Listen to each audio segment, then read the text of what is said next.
Ang pag-iisa sa atin, una, katawan. Sabi dito, dapat di ng lalaki ang tungkulin niya sa kanyang asawa, gayon din ang babae, sapagkat hindi na ang babae ang may kapangyarihan sa sariling katawan, kundi ang kanyang asawa, gayon din naman. Hindi na lalaki ang may kapangyarihan sa sariling katawan, kundi ang kanyang asawa. Huwag kayong magkait sa isa, malibang pagkasunduan ninyo na huwag mo nang magsiping upang maiukol ninyo ang panahon sa pananalangin. Alam nyo, ang Diyos, pati sa pagsisiping, nakikialam.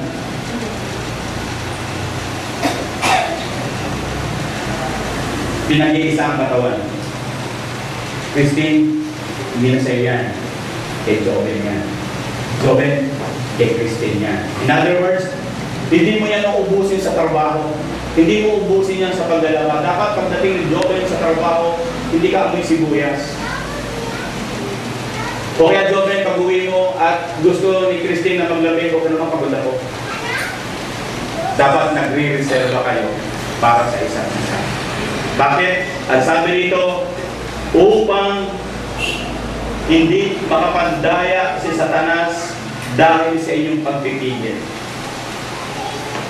Kung meron siyang sinasabi, dapat meron siyang panahon, meron kayong laan, merong oras na kayo ilalabas, magde-date, may oras kayo sa isa't isa. Christine, yung katawan mo, ay Joven. Tingnan mo si Joven. Sabihin, mamaya sabi ka lang. Sabihin, dapat iniingatan nyo rin yung kalusugan. Dapat pinapahalagahan nyo rin yung kalusugan. Dapat pinapahalagahan nyo yung mga oras na magkasama kayo. Pero pwede ka lang tumanggi, Christine, na makipagsiping. Kapag sinabi mo, Joven, magpipray ako. Kasi sabi rito, magpipray, pwede hindi magsiping. Pero Joven, pag napansin mo, 3 buwan na nagpipray, baka hindi nagpipray yun, ayaw na sa'yo. Kasi sabi rito, pwede ka tumanggi kapag mag-pray. O kaya may karamdaman ka. In other words, pinapahalagahan ng Diyos ang buhay, sexual, ng pagkasama ng kasawa. Minsan nga kasi nakakasama yung katawan pero hindi damdamin. Saan pa tayo pinagsasama? Kaluluwa. Ano ibig sabihin ng kaluluwa? This time, yung pangarap nyo, iisa na lang. Iisa na lang ang pangarap nyo, isa na lang ang pintig ng puso nyo, iisa na lang ang kaisipan nyo, hindi na kayo dalawa, isa na lang kayo. Kung merong gustong bilhin si Joven, dapat ikaw din, gano'n. Kung merong ayaw si Joven o si Christine, dapat ikaw yun. Yung kaaway ni Christine, kaaway ni Joven. Yung kaaway ni Joven, kaaway ni Christine, kasi isa ka lang. Hindi kaaway ng biyanan, magkakampi yung mga nanay.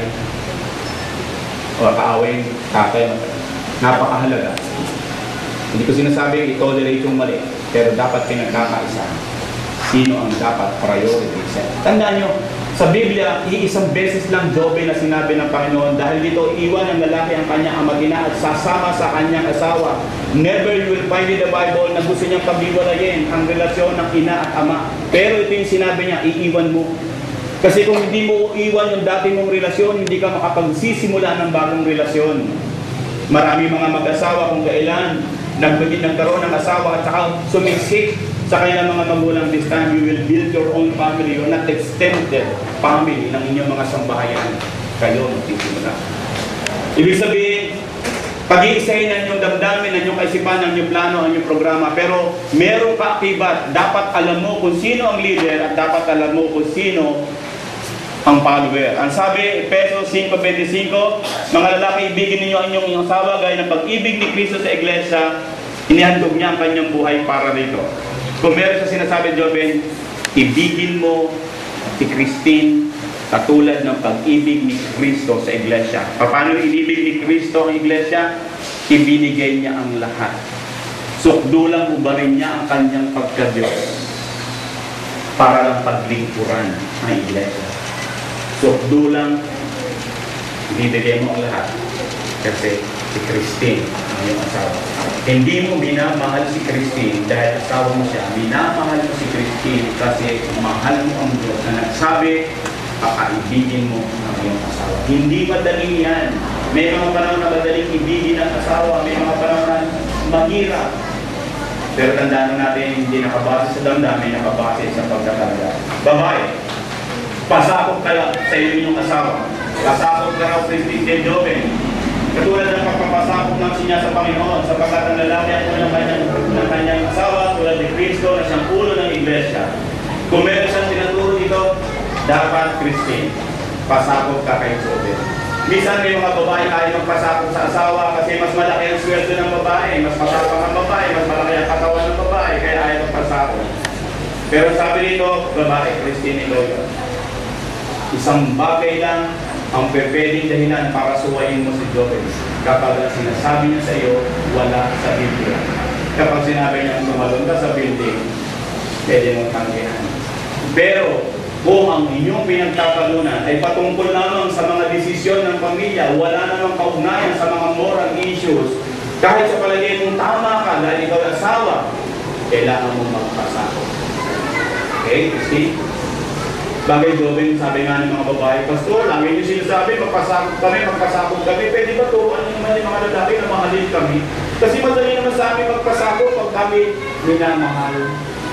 Mga lalaki, hindi po ba kayo? Pagka kumpleto entrega, nagpapasakop. Pagka kulang, ayaw.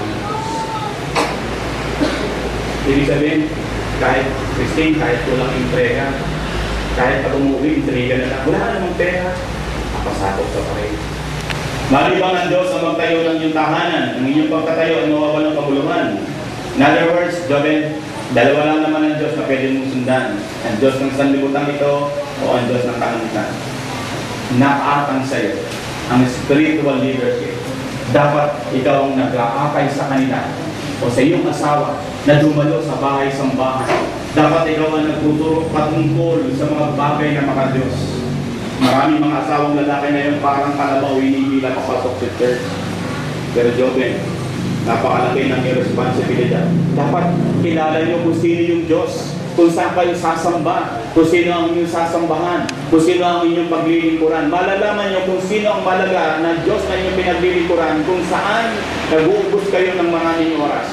Kung kayo nag-uubos ng oras para sa Panginoon, yun ang Diyos ng kalangitan na inyong sinasamba. Pero kung inuubos niyo ang inyong panahon para sa inyong mga sariling kapakanan, Diyos ng sanlibutan. Kaya sabi ng Diyos, malibang ako magtayo, magtatayo kayo, mawawala ng kabuluhan. Alam mo natin, maraming mayayamang pamilya, pero sirang sambahay. Jobel at Christine, walang pwedeng ipalit sa isang masayang tahanan. Kahit ang yaman-yaman mo, pero sira ang pamilya, ano ang saysay ng yaman mo kung sira ang sambahay? Pwede kang magtayo ng bahay, pero ang Diyos lang ang pwedeng magtayo ng tahanan. Unless the Lord will build the house, your labor will be in vain. Jobel and Christine, hindi laging masaya ang buhay pagsasama ng mag-asawa. Pero kung paano nyo hinayaan kasama ng mga ninong-mag-inang, kasama ng inyong mga magulang, ay talaga ang inyong pagsasama sa harapan ng Diyos, ang Diyos ang tutulong sa inyo upang kayo magkaktipan.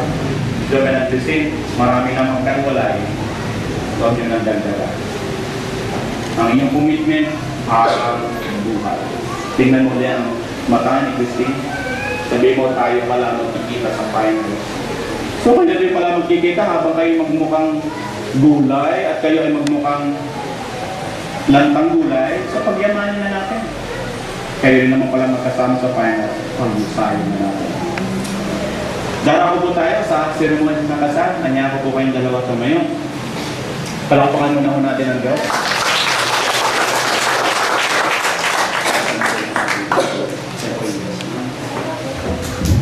Ang sumpaan ng pag-ibig sa isa't isa. So, harap kayong dalawa. Okay? Harap kayong dalawa. Okay?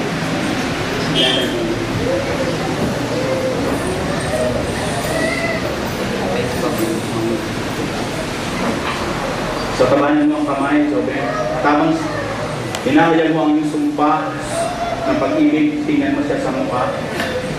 Pag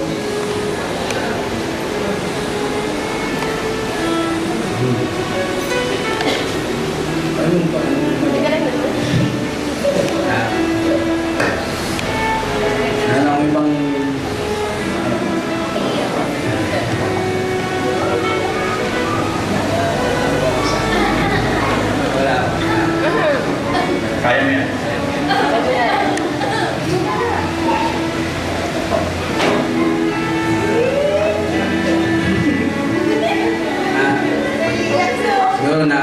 na lahat yung pinapangarap. Pagdating sa bilang sa Diyos, sana din na yung tamang babae para sa akin. Yun nga, hindi sinasadya, magkakilala tayo. Pangako, kahit kailan, kahit saan, para makarating. Ikaw lang mamahalin ko. Pangako mo. Sikapin ko yung pamilya natin may tumuloy kahit maghirap ang tayo. Ano man ang sabihin natin, tayo pa rin magkasama. Yun lang at ayarap ng mga akong ito. Ayaw mo ako. So, mapakinggan naman natin. Ay, hindi ko sipon.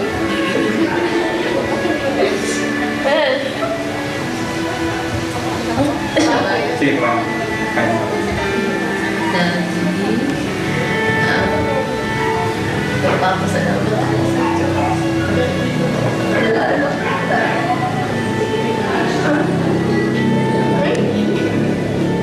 Promise ko, lahat gagawin ko para sa'yo. Salamat. Diyan ka. Hindi mo ako iiwan. Talagang hindi kita iiwan. Kahit maghirap na tayo, dito lang ako sa'yo. Malaman kita. Papakalala natin. Spiritual at panloob na pagbubuklod ng dalawang puso ng akong tapat na magmamahalan. Ito ay gawa sa dito, sumisimbolo ng kadalisayan na dapat magamit sa inyong pagsasama. Ito ay bilog na nagpapahiwatig na ang inyong pag-ibig sa isa't isa ay nagpapatuloy at walang katapusan. Tanggapin ninyo ang singsing na ito bilang pagkilala ng pag-ibig ni Kristo at ang pag-ibig na mamamagitan sa bawat isa. Alam niyo sa Biblia, kapag ang isang tao ay nilalagyan ng singsing, nangangahulugan na siya ay pag-aari na ng isang tao. So kapag ikaw ay may wedding ring, ibig sabihin meron ka ng may pag-aari na sa iyo. So kaya kapag yung mga lalaki gustong magloko, tinatanggal yung singsing. O kaya kapag nahihirapan, ibinasan na. Lalo natin, pagpapahiwatig na kayo ay pag-aari na ng isa't isa.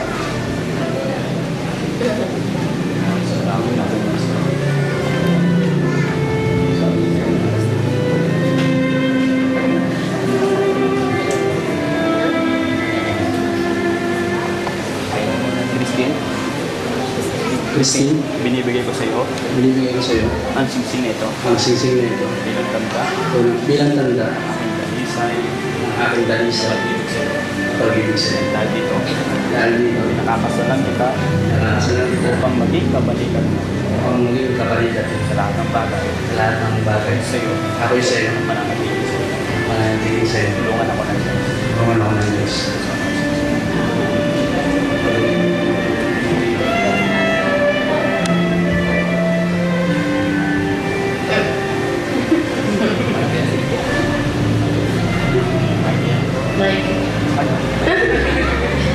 Pinasa ko pa ako si Mata. So, Joel, binibigay ko sa iyo itong singsing na to, aking pag-ibig tanda ng aking pag-ibig at katapatan sa iyo. at katapatan sa iyo. Dahil dito, Dahil dito, nakasalan kita pinakakasalan kita upang maging kabalikan mo upang maging kabalikan sa lahat ng ko bagay. sa lahat ng bagay. Ikaw ay akin. Ikaw ay akin Ako ay sa iyo. at ako'y sa iyo. Tulungan ako ng Diyos.